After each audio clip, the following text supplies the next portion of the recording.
शुरुआत बड़ी खबर से करते हैं जो कि अयोध्या से है। कैंटोनमेंट बोर्ड कार्यालय पर सीबीआई का छापा पड़ा है। बड़ी खबर आपको अयोध्या से बता रहे हैं, जहां पर कैंटोनमेंट बोर्ड कार्यालय पर सीबीआई का छापा पड़ा। विकास कार्यों के टेंडर में घपले का आरोप यहां पर लगा हुआ है। कैंटोनमेंट बोर्ड में विकास कार्य जो किए गए, उसके जो टेंडर हुए थे उसमें घपले का आरोप है। 25 करोड़ के घोटाले का आरोप लगा है। सपा नेता पवन पांडे ने यह आरोप लगाया था और बड़ा अपडेट यह है कि सपा नेता पवन पांडे के आरोप के बाद यहां पर कैंटोनमेंट बोर्ड कार्यालय पर सीबीआई का छापा पड़ा है। विकास कार्यों के टेंडर में घपले का आरोप है। 25 करोड़ के घोटाले का पूरा आरोप है। सपा नेता ने यह आरोप लगाया था और अब जिस तरीके से छापेमारी हुई है उसमें देखना महत्वपूर्ण है कि क्या कुछ निकलकर सामने आता है और घोटाले की कितनी परतें यहां पर खुलेंगी।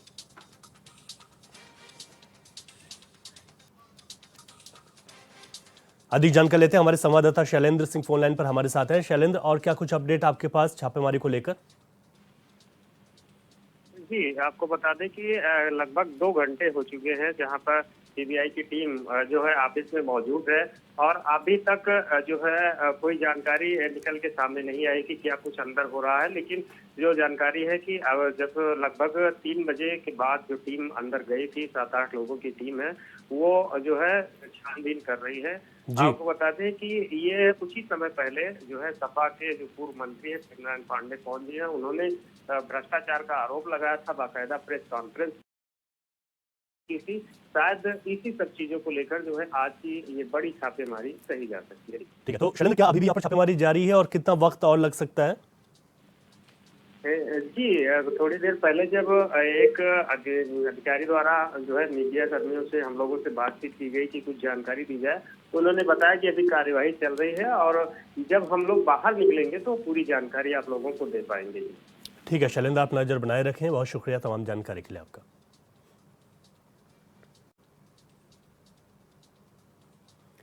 आगे बढ़ेंगे। प्रतापगढ़ पहुंचे राज्यसभा सांसद अमरपाल मौर्य ने सदस्यता अभियान की शुरुआत की है। जिला बीजेपी कार्यालय में भव्य कार्यक्रम के दौरान सदस्यता अभियान की शुरुआत की गई। इस दौरान उन्होंने बुलडोजर विवाद मामले में अखिलेश यादव पर पलटवार किया। उन्होंने कहा कि अखिलेश यादव राजनीति में जाति खोजते हैं और अपराधी में भी जाति खोजते हैं। राजनीतिक क्षेत्र में मैं जब से प्रतापगढ़ की भारतीय जनता पार्टी के नेताओं ने और यहाँ के कार्यकर्ताओं ने हर बूथ पर 200 सदस्य बनाने का लक्ष्य रखा है।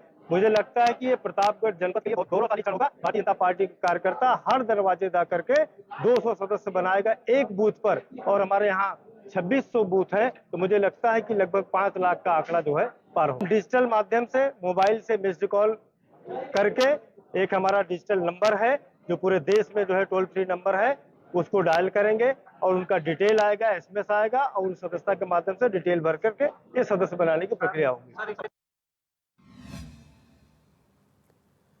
गौतम बुद्ध नगर में बीजेपी के सदस्यता अभियान को लेकर कार्यक्रम का आयोजन हुआ, जिसमें लोक निर्माण राज्य मंत्री ब्रिजेश सिंह और गौतम बुद्ध सांसद महेश शर्मा ने शिरकत की। इस मौके पर जिले के प्रभारी मंत्री कुंवर ब्रिजेश सिंह ने कहा कि देश के अंदर सदस्यता अभियान का शुभारंभ 2 सितंबर को पीएम मोदी ने सदस्यता लेकर किया था। 3 सितंबर को प्रदेश अध्यक्ष भूपेंद्र चौधरी और सीएम योगी ने प्रदेश कार्यालय में अभियान की शुरुआत की थी। 4 और 5 सितंबर को संगठन के पदाधिकारियों ने हर जिले में अभियान का औपचारिक उद्घाटन किया था।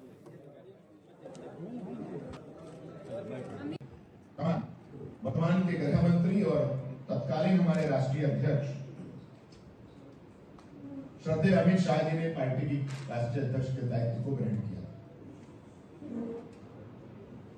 भारतीय जनता पार्टी के संगठन पद्धति में आंतरिक लोकतंत्र की एक परंपरा है और उस आंतरिक लोकतंत्र की परंपरा का निर्वहन करते हुए एक प्रत्येक निष्ठ।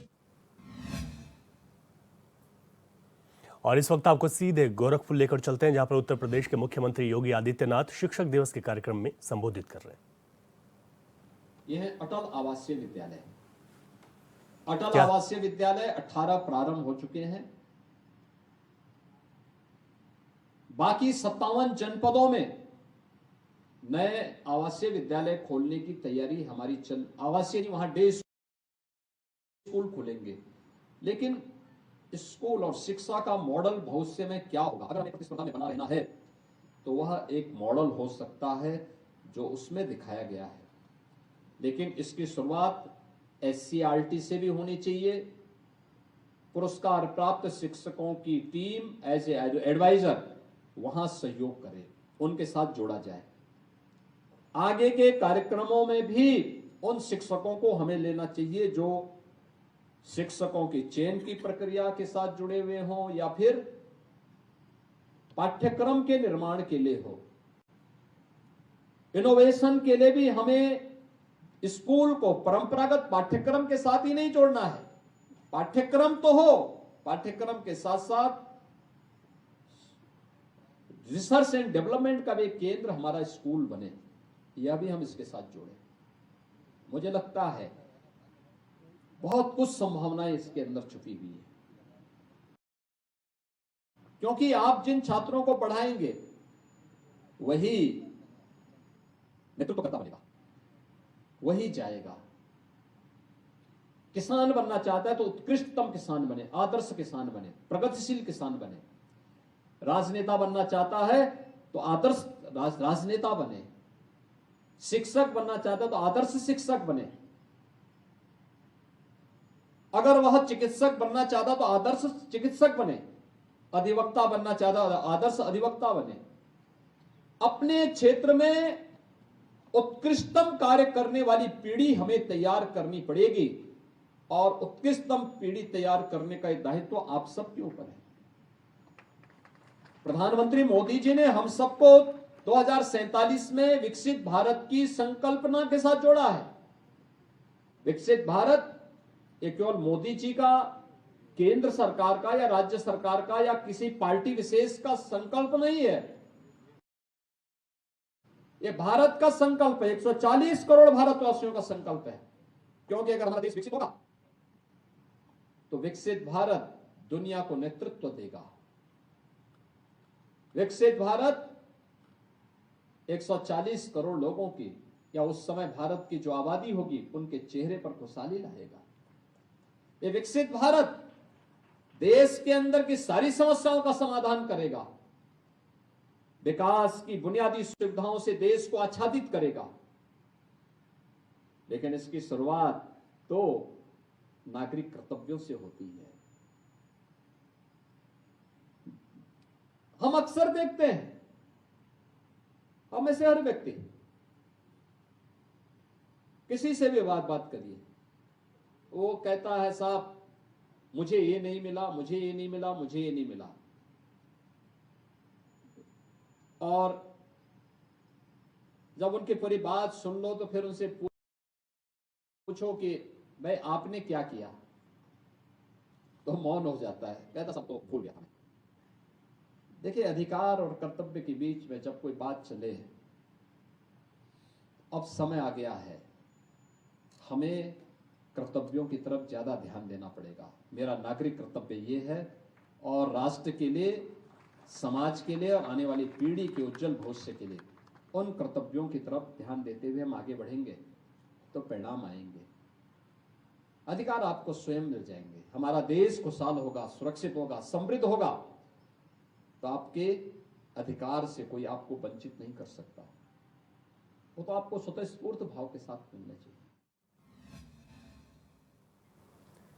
तो गोरखपुर से आप सुन रहे थे मुख्यमंत्री योगी आदित्यनाथ को। आगे बढ़ते हैं। महाराजगंज में केंद्रीय वित्त राज्य मंत्री पंकज चौधरी ने पार्टी कार्यालय पर प्रेस कॉन्फ्रेंस कर कहा कि बीजेपी का सदस्यता अभियान चल रहा है। पीएम मोदी पहले सदस्य बने हैं। दुनिया की सबसे बड़ी सदस्यता वाली पार्टी बीजेपी बनकर उभरी थी। इस बार उससे भी आगे जाकर कार्य करना है, क्योंकि पीएम मोदी के 10 साल के कार्यकाल के चलते विश्वास है कि हमारे कार्यकर्ता इस बार उससे आगे जाकर रिकॉर्ड सदस्य बनाने में सफलता प्राप्त करेंगे।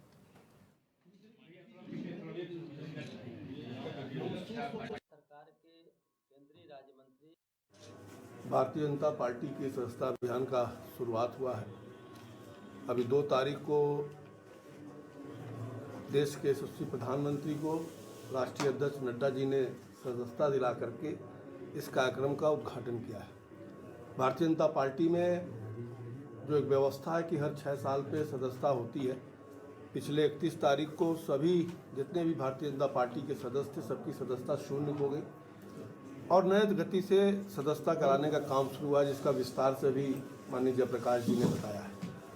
और हम सबका लक्ष्य है कि जो दुनिया में नंबर 1 सदस्यता वाली पार्टी भारतीय जनता पार्टी बनकर के उभरी थी, उससे भी आगे जाने के लिए और उससे आगे जाने के पीछे जो 10 साल का मोदी का कार्य है, उस कार्य के आधार पर हम भरोसा करते हैं कि पिछली सदस्यता से ज़्यादा संख्या में सदस्यता भारतीय जनता पार्टी का हमारे कार्यकर्ता कराने में सफलता प्राप्त करेंगे। क्योंकि पिछले 10 साल में अगर आप देखें तो निश्चित तौर से जन कल्याणकारी योजनाओं के माध्यम से देश में बिना किसी भेदभाव के सभी वर्गों को ध्यान में रख करके नेशन फर्स्ट की नीति पे कि हमें दुनिया में भारत को नंबर 1 बनाना है, उसको ध्यान में रख करके प्रधानमंत्री जी ने निष्पक्ष भाव से काम किया है।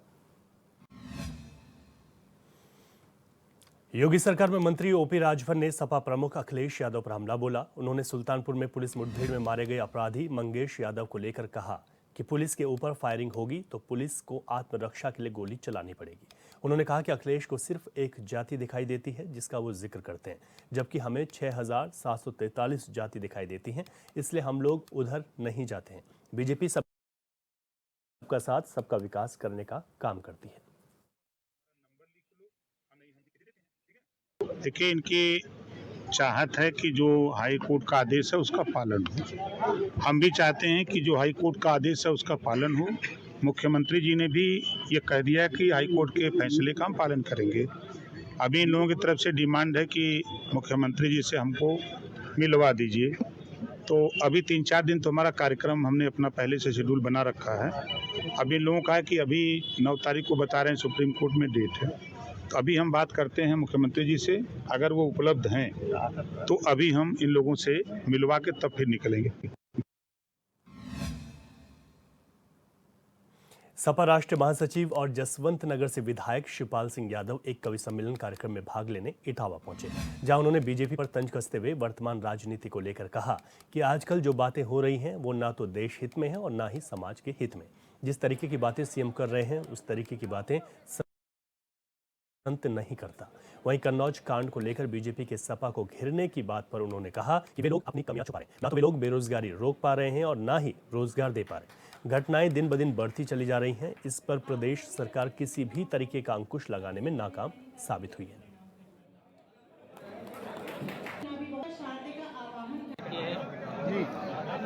मैंने कहा जो बातें हो रही हैं वो देश हित में नहीं है, न समाज हित में।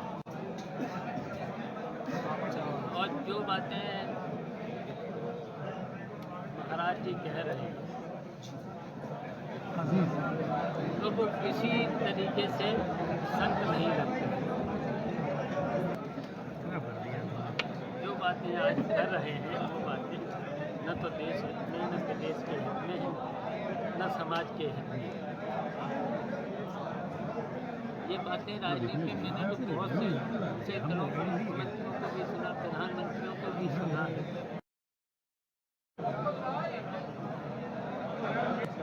देखिए, हो नहीं रहा, घटनाएं देखिए लगातार बढ़ रही हैं। आज भी सुन लिया होगा कई घटनाएं, कई घटनाएं महिलाओं के साथ जो रेप जैसी घटनाएं हो रही हैं, डकैतियाँ भी बढ़ रही हैं। इनमें कहीं रुक नहीं रहा है। जो घटनाएं रोक नहीं पा रहे, विकास कर नहीं पा रहे, महंगाई को रोक नहीं पा रहे, बेरोजगारी को दूर नहीं कर पा रहे, कुछ भी काम नहीं कर पा रहे। 8 साल बलिया में सुहेलदेव भारतीय समाज पार्टी के राष्ट्रीय महासचिव अरुण राजभर ने जातीय जनगणना को लेकर बयान दिया। राजभर ने कहा कि सुहेलदेव भारतीय समाज पार्टी जब से उदय हुई है तब से जातीय जनगणना की बात कर रही है। राहुल गांधी हो या अखिलेश यादव, ये सिर्फ जातीय जनगणना सत्ता पाने के लिए बोल रहे हैं। वास्तव में ये जातीय जनगणना कराना चाहते तो कांग्रेस ने 2011 की जातीय जनगणना को क्यों रद्दी की टोकरी में रखा है। सुहेलदेव भारतीय समाज पार्टी को भरोसा है कि कोई जातीय जनगणना कराएगा तो पीएम नरेंद्र मोदी ही कराएंगे, दूसरा कोई और नहीं कर सकता। भारतीय समाज पार्टी का जिला स्तरीय बैठक आज कंपनी बाग में बुलाया गया था, जिसमें हमारे बलिया जिले के सम्मानित कार्यकर्ता साथी यहां उपस्थित हुए हैं। हमारे साथ इस बलिया जिले के संगठन प्रभारी श्री फागू सिंह जी भी मौजूद हैं। इस बलिया के नवनिर्वाचित वर्तमान जिला अध्यक्ष श्री सुग्रीव राजभर जी उपस्थित हैं और हमारे इस बलिया जिले में ऐतिहासिक पहली बार रसड़ से जिला चेयरमैन बने हमारे अजय राजभर जी भी हैं मौजूद और हमारे सभी जिला के और ब्लॉक और विधानसभा के हमारे सम्मानित पदाधिकारी उपस्थित हुए हैं। आज इनकी समीक्षा किया जा रहा है कि जो पूर्व में हम लोगों ने काम दिया था संगठन बनाने के लिए, संगठन में जोड़ने के लिए, तो जो हमारा सदस्यता अभियान चल रहा था उसी सदस्यता अभियान में कितने कार्यकर्ता।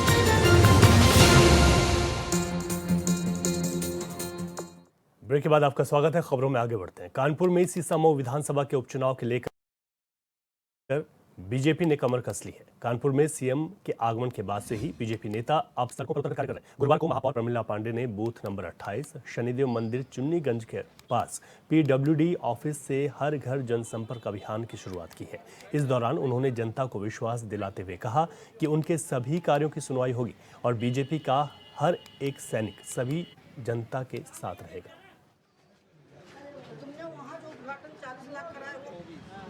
जनता पार्टी यहाँ खड़ी है और ये पूर्व पार्षद है, ये वर्तमान में पार्षद हैं। ये पूर्व पार्षद यहाँ की है, अभी है कहीं पार्षद तुम दिखा दो कि रिटायर हो गई। तो हमारा कहना हम यहाँ 780 वोट है, 769 वोट है। हम एक हफ्ते में हर अपने वोटर से मिलना, आज करीब 100-150 का अभी तो आ गए तो 200 वोटरों से मैं मिल चुकी हूँ। अब मैं एक हफ्ते में यहाँ कितने लोग हैं, कितने लोग चले गए, कितने लोग वोटर हैं, कितने लोग नहीं हैं, इसका मैं पूरा खाका 2-3 दिन में बना करके संगठन को मैं कहना ये चाहूँगी कि 2-3 बार 4 बार से हम यहाँ नहीं जीत पा रहे हैं। जब से राकेश सोनकर यहाँ से गए हम ये विधानसभा नहीं जीत पा रहे हैं। इस बार हम अपने एक एक वर्कर से सबसे प्रार्थना करेंगे, अगर मानो जाने अनजाने में कोई हम लोगों से गलती भई हो तो उसको क्षमा करें, क्योंकि आने वाला समय इस चुनाव से, इस सीट से सरकार का कोई फायदा नुकसान नहीं, क्योंकि सरकार मेरी चल रही है। उधर हरदोई में डीएम मंगला प्रसाद सिंह ने तहसील शाहाबाद का निरीक्षण किया। इस दौरान उन्होंने भूलेख अनुभाग का भी निरीक्षण किया और कुम्हारी कला आवंटन का रजिस्टर देखा। डीएम ने कहा कि आवंटन के बाद संबंधित को कब्जा दिया जाए। कुम्हारी कला आवंटन के अंतर्गत पात्रों को ज्यादा से ज्यादा लाभान्वित किया जाए। साथ ही उन्होंने कब्जा देने में देरी होने पर रजिस्ट्रार कानून गो को प्रतिकूल देने के निर्देश दिए हैं और लापरवाही बरतने पर, अनुपस्थित रहने पर कानून गो गिरीश पांडे के निलंबन के निर्देश दिए।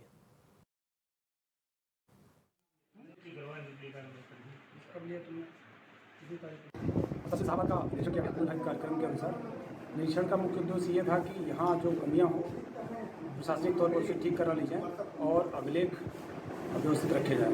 देखा गया है जो कमियाँ थी उन्हें बताया गया है। उम्मीद है कि हमारे अधिकारीगण इसको अगले 1 सप्ताह 10 दिन के अंदर ठीक करा लेंगे। रायबरेली में डीएम हर्षिता माथुर के निर्देश पर आरटीओ परिवर्तन मनोज सिंह ने शहर के कई स्कूलों पर चालान और चेकिंग का अभियान चलाया। चेकिंग के दौरान कई वाहन अनफिट पाए गए। इस दौरान स्कूलों में बच्चों को छोड़ने आए माता पिता को हेलमेट न लगाने को लेकर जागरूक किया गया। साथ ही कुछ 18 साल से कम उम्र के बच्चों का भी चालान किया गया है।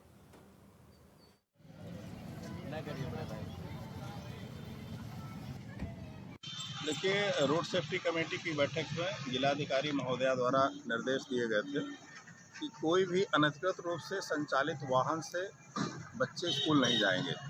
इसी के क्रम में पुलिस अधीक्षक महोदय द्वारा भी आदेश जारी किया गया था और दिनांक 2 तारीख से लेकर के 9 तारीख तक विशेष अभियान चलाया जाना है। उसी के क्रम में संबंधित थानों के द्वारा, संबंधित पुलिस चौकी के द्वारा और परिवहन विभाग के द्वारा मैं और मेरे अधीनस्थ हैं पीटीओ मैडम, ये सब लोग मिलकर के अभियान चला रहे हैं। जैसा कि आपने देखा अभी कि बहुत सारी गाड़ियां जो हैं वो निजी वाहन के रूप में पंजीकृत हैं, लेकिन स्कूल के बच्चों को लाने ले जाने का काम कर रही हैं। अभी एक आपने वैन देखी, इसकी फिटनेस भी ख़त्म है, उसमें भी बच्चे बैठे हुए हैं। तो ऐसे वाहनों के विरुद्ध कार्रवाई करके इनको निरुद्ध किया। बरेली में ऑल इंडिया मुस्लिम जमात के अध्यक्ष मौलाना शहाबुद्दीन रजवी ने डीजे और नाच गाने को लेकर फतवा जारी किया है। उन्होंने कहा कि डीजे और नाच गाना नाजायज़ है और नौजवानों को नाच गाने से बाज आना चाहिए। साथ ही उन्होंने ये भी कहा कि नौजवान मुसलमान शरीयत के खिलाफ कोई काम न करें।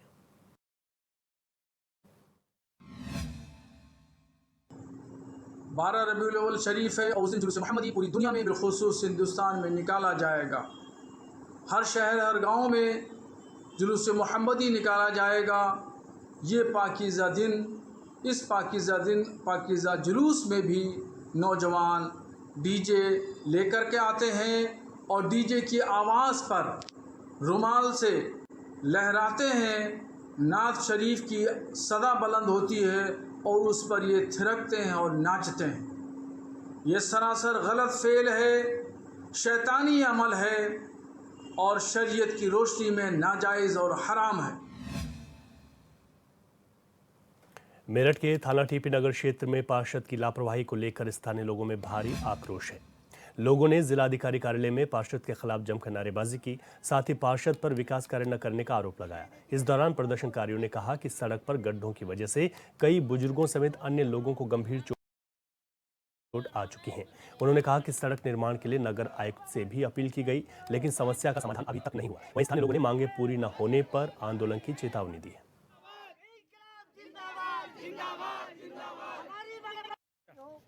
नगर निगम हो या तहसील मोहल्ला शेखपुरा और मोक्सपुरी से पुष्पविहार से हम बिलोंग करते हैं और हमने कई सालों से श्रीमान जी अधिकारी को, जिला अधिकारी को ज्ञापन के रूप में, मौखिक के रूप में और बड़ी खुशामदों से उनको अपने विकास के लिए, रास्तों के लिए बताया है, खड्डों के लिए बताया है, लेकिन हमें हर बार आश्वासन दे दिया जाता है।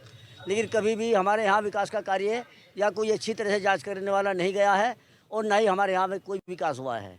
जबकि माननीय प्रधानमंत्री का कहना है कि मलिन बस्तियों में विकास तत्काल कार्रवाई हो, लेकिन आज तक उस क्षेत्र में, हमारे क्षेत्र में किसी ने कोई विकास कार्य नहीं किया है। पार्षद ने कोई विकास हमारे क्षेत्र में नहीं किया है। अगर हम जाते भी हैं किसी मोहर लगवाने के लिए तो पार्षद महोदय कहते हैं कि मुझे तो किसी ने वोट ही नहीं दिया है। भाई जब वोट नहीं दिया जीते कहाँ से हैं? हम चाहते हैं कि सरकार अपनी तरफ से खुद हमारी जाँच करे। हमारे रास्तों के हमारे बच्चे स्कूल नहीं जा पाते हैं और तो और हमारे जो बुजुर्ग हैं कभी पैदल अंधेरे में निकल के चले जाते हैं तो वो कई बार गिरते हैं। हम भी आप ही लोगों की तरह परेशान थे, हम भी नौकरी के लिए परेशान थे। जब नौकरी नहीं मिली तब हम दूसरी नौकरी के लिए निकले। मेहनत किए, हम यहाँ तक आ गए। हमारा प्रयास, जैसे आपने कहा, मैंने पूछा है आप लोगों से भी और कोई बात कहना चाहता, सभी लोगों ने कहा कि नहीं यही बात है। तो मैं फिर कह रहा हूँ कि 8 तारीख को मैं लौटूंगा। 8 को माननीय मुख्यमंत्री जी के साथ हमारा कार्यक्रम अम्बेडकर नगर में है। हम उनसे बात कर लेंगे या आज ही हम बात मैसेज दे देंगे। हम 3+2 5 लोगों का नाम, मोबाइल नंबर हमको दे दीजिएगा। हम ये जिम्मेदारी लेते हैं कि हम अब 5।